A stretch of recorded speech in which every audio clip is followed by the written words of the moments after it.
For Qatar, the issue is not simply one of rhetoric.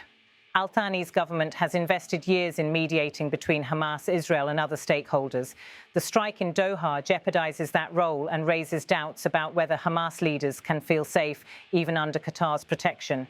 For Washington, the timing of the episode could not be more sensitive. U.S. officials are already juggling crises across multiple theaters, from the South China Sea to Eastern Europe. The Middle East, long a drain on American diplomatic bandwidth, once again demands urgent attention. Rubio's reassurances in Jerusalem are aimed as much at domestic audiences in the United States as they are at allies abroad, signaling that Trump's administration remains firmly aligned with Israel. Netanyahu, too, is aware of the optics. By emphasizing the durability of the alliance and comparing it to the stones of the Western Wall, he sought to anchor U.S. Israeli ties in symbolism and permanence. It was a calculated contrast to Qatar's calls for punishment and accountability. What emerges is a sharp divergence in narratives.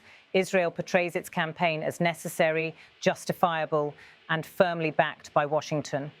Qatar frames the same actions as war crimes, violations of sovereignty, and proof of international double standards. For Palestinians, the conflict continues to exact unbearable costs, with little relief in sight. For Israelis, the message from Netanyahu is one of resilience and defiance, bolstered by U.S. backing. For Washington, the challenge is to keep both messages from spiraling into an unmanageable regional conflagration.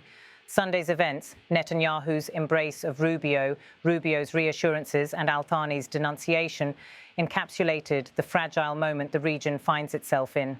On one side, a display of solidarity and alliance. On the other, a cry for justice and accountability. Netanyahu's words at the Western Wall underscored his strategy, emphasized the unbreakable nature of U.S. Israeli ties even in the face of controversy. Rubio's carefully measured remarks signaled continuity, but acknowledged the weight of fallout still to be addressed. Al Thani's forceful condemnation reflected the frustration of Arab states that see little hope in current trajectories. As Gaza suffers through yet another phase of destruction, and as the world watches with unease, the messages delivered in Jerusalem and Doha stand as stark reminders of how divided international responses remain. What happens next will depend not only on decisions made in Israel and Gaza, but also on whether Washington can bridge the widening gulf between its ally and its Arab partners.